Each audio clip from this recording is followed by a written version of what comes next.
آج کی اس ویڈیو میں ہم بات کرنے والے ہیں کہ آئی ایس ایس بی میں جو آبسٹیکلز ہیں وہ کس طرح سے اہم ہیں اور آپ کو کس طرح سے ریکمینڈ کرواتی ہیں.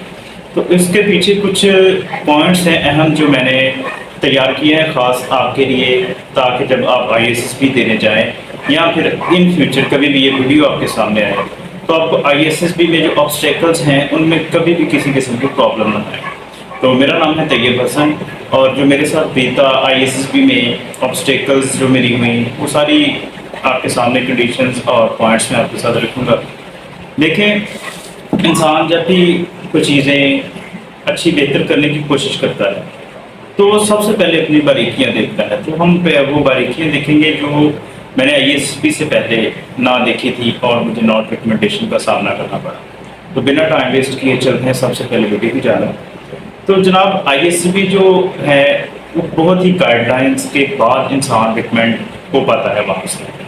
تو جو آبسٹیکلز ہیں، آبسٹیکل جو ہے وہ ٹوٹل ویسے 9 ہوتی ہیں. ایک سنا ہے کہ انہوں نے ابھی بیچ میں سے ریموو کر دی ہے. ٹوٹل جو ٹائم آپ کو وہاں پہ دیا جاتا ہے وہ 3 منٹ کا دیا جاتا ہے، اور 3 منٹ کے اندر آپ نے ٹوٹل آبسٹیکلز کرنی ہوتی ہیں. اب آبسٹیکلز میں چیک کیا کیا جاتا ہے وہ چیزیں میں آپ کو بتا دیتا ہوں. جناب، آبسٹیکل میں جو ہے نا سب سے پہلے آپ کا نا ٹاپ لیول پہ جو ہے وہ فزیکل اسٹیمنا چیک کیا جاتا ہے کہ فزیکلی آپ کتنے اسٹرانگ ہیں، فزیکلی آپ کا اسٹیمنا کیا ہے. اس کے بعد جو دوسرے نمبر پر چیز چیک کی جاتی ہے وہ ڈیسیژن میکنگ ہے. ڈیسیژن میکنگ پاور جو ہے بہت ہی امپورٹنٹ چیز ہے، کیونکہ جب آپ کسی اونچی جگہ پہ کھڑے ہوتے ہیں 2 چیزیں آپ کے ذہن میں چل رہی ہوتی ہیں: یا تو میں نیچے گر کر مر جاؤں گا، یا پھر نیچے گروں گا تو میری شاید ٹانگیں ٹوٹ جائیں گی، میں ہاسپٹل میں پہنچ جاؤں گا. تو بہت سی چیزیں ایسی ہیں جو ڈیسیژن میکنگ کے اوپر ڈپینڈ کرتی ہیں، آبسٹیکلز میں چیک کی جاتی ہیں. نمبر 3 ہے یہاں پہ ٹائم مینجمنٹ بہت اہم، وہ بھی چیک کی جاتی ہے اور آبسٹیکلز کے اندر. نمبر 4 پہ کانفیڈنس اور فیئر کنٹرول. یہ بہت ہی اہم جو ہے وہ پہلے پوائنٹ میں نے کلیئر کرنے کی کوشش کی تھی، سیکنڈ پوائنٹ میں، کہ جو ڈر ہے نا آپ کا یہ خاص چیک کیا جاتا ہے 2-3 آبسٹیکلز کے اندر. جیسے کہ جب آپ ٹارزن سوئنگ پہ ہوتے ہیں، جب آپ زگ زیگ پہ ہوتے ہیں، تو یہ 2 چیزیں وہاں اس طرح کی تھی. اور تیسری اہم چیز جو ہے جب آپ پچ کراسنگ کے اوپر ہوتے ہیں، آپ کو لگتا ہے کہ یہ جو ہے ایک گڈھا بنا ہوا ہے، اس کو میں کس طرح سے کراس کروں گا. وہ ایک بہت ہی گہرائی انہوں نے نکالی ہوتی ہے 5-6 فٹ کی ہوتی اتنی نہیں، لیکن جب آپ کے ذہن پہ پریشر سوار ہوتا ہے نا، ایک خوف سوار ہوتا ہے، تو پھر آپ بہت سی چیزیں جو ہیں وہ نہیں کر پاتے. اسی لیے جو ہے آبسٹیکلز میں 3-4 چیزیں بہت اہم ہیں: ٹائم مینجمنٹ، اس کے بعد فیئر کنٹرول، آپ کا ڈر جو ہے آپ کے کنٹرول میں ہونا چاہیے.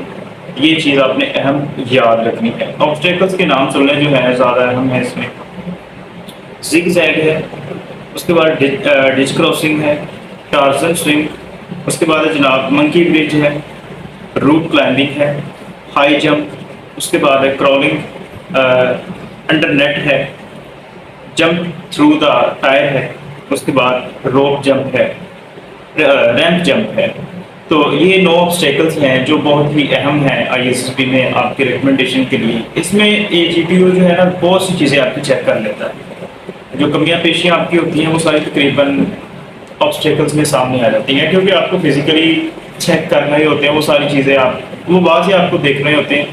آپ کا جو گراؤنڈ ہوتا ہے اس کے ارد گرد جو ہے نا انہوں نے باقاعدہ دیوار ہوتی ہے، جی ٹی او صاحب اور آپ کے علاوہ وہاں پہ کوئی نہیں ہوتا اس گراؤنڈ کے اندر. اس لیے جب وہ اکیلے بچے کو ایک آفیسر چیک کرتا ہے تو وہاں پہ پھر آپ جو ہے نا سب سے پہلے گھبرا جاتے ہیں، اور آپ کا جو ڈر ہے وہ سامنے شو ہونا شروع ہو جاتا ہے، اور کانفیڈنس شو کرنا ہے وہاں پہ. آپ نے کچھ ٹپس ہیں، وہ ٹپس میں آپ کو بتا دیتا ہوں آبسٹیکل میں جو ہے جو اہم ہوں گی آپ کے لیے. آپ نے جناب start from the higher points. بڑے بڑے جو ہائر پوائنٹس ہیں جیسے جو اونچائی والے زگ زیگ، منکی برج، ٹارزن سوئنگ، زگ زیگ، یہ وہ پوائنٹس ہیں جہاں پہ آپ نے اونچائی پہ ہونا ہوتا ہے، اور وہاں پہ انسان کا جو فیئر ہے نا وہ ڈر شو ہو جاتا ہے. Don't waste time. آپ نے اپنا ٹائم جو ہے وہ ویسٹ نہیں کرنا. ایک ہی اس طرح کی مطلب مینجمنٹ نہ ہو آپ کی کہ آپ شروعات غلط کر بیٹھے تو آپ کو سمجھ نہ آنا جاؤں گے. بندہ جب 4-5 چیزیں اکٹھی دیکھ لے پھر سمجھ نہیں آتی کہاں پہ جانا ہے۔ تو وہاں پہ نا انہوں نے ترتیب بھی کچھ اس طرح سے دی ہوتی ہے کہ آپ جان بوجھ کر جو ہے وہاں پہ کنفیوز ہو جائیں، تو میں شروع کہاں سے کروں؟ تو ہائر پوائنٹ سے کوشش کریں، سب سے پہلے ڈچ کراسنگ سے اسٹارٹ کریں، اور یہاں پہ نا آپ کانفیڈینس شو کریے گا۔ نمبر 3 پہ یہ چیز آپ کو واضح بتانا چاہتا ہوں، کانفیڈینس وہاں پہ بہت ہی اہم ہے۔ فزیکل پریپریشن ہے وہ بہت ہی اہم ہے۔ آپ نے آئی ایس ایس پی سے تقریباً جب آپ سمجھ لیں کہ جب آپ کا I S S P form آپ کو پتہ ہے کہ انیشیل آپ نے کلیئر کر دینا، آئی ایس ایس پی تک چلے ہی جانا ہے، آپ کی پریپریشن اتنی ہے تو 6-7 مہینے پہلے آئی ایس ایس پی کی جو ہے خاص آپ کا جو فزیکل پریپریشن ہے اس کو اسٹارٹ کر لیں۔ اس کے بعد نو فیئر آف ہائٹ، آپ کو جو ہے ہائٹ کا ڈر نہیں ہونا چاہیے، نہ ہی گہرائی کا ڈر ہونا چاہیے، کیونکہ جو ڈچ کراسنگ ہے وہاں پہ گہرائی سے انسان ڈر جاتا ہے۔ میرے بیچ میں کافی ایسے لڑکے تھے جو ڈچ کراسنگ پہ انجرڈ ہوئے تھے۔ ایک ٹارزن سوئنگ سے گرا تھا اور اس کی لیگ فریکچر ہوئی تھی، اور ایک ڈچ کراسنگ جو تھا کراس کرتے ہوئے ڈر کو کنٹرول کرنا ہے اور وہاں پہ کچھ بھی نہیں ہوتا۔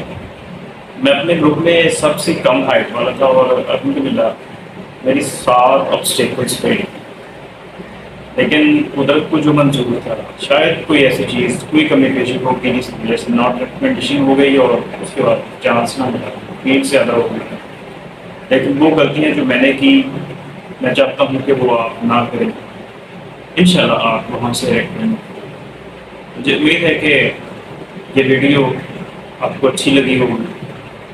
آنے والے جتنے بھی بیچ ہیں ایس ایس پی میں جن تک یہ پہنچے گی وہ ان سے بھرپور فائدہ اٹھائے، ان بھی آپ کو کل مل سکتی ہے، پرسوں مل سکتی ہے، 3 سال بعد مل سکتی ہے، سال بعد سال مل سکتی ہے، اور ان باتوں کو جو ہے وہ اچھے طریقے سے پریپیئر کریں۔ انشاءاللہ ملیں گے نیکسٹ ویڈیو میں۔ خدا حافظ۔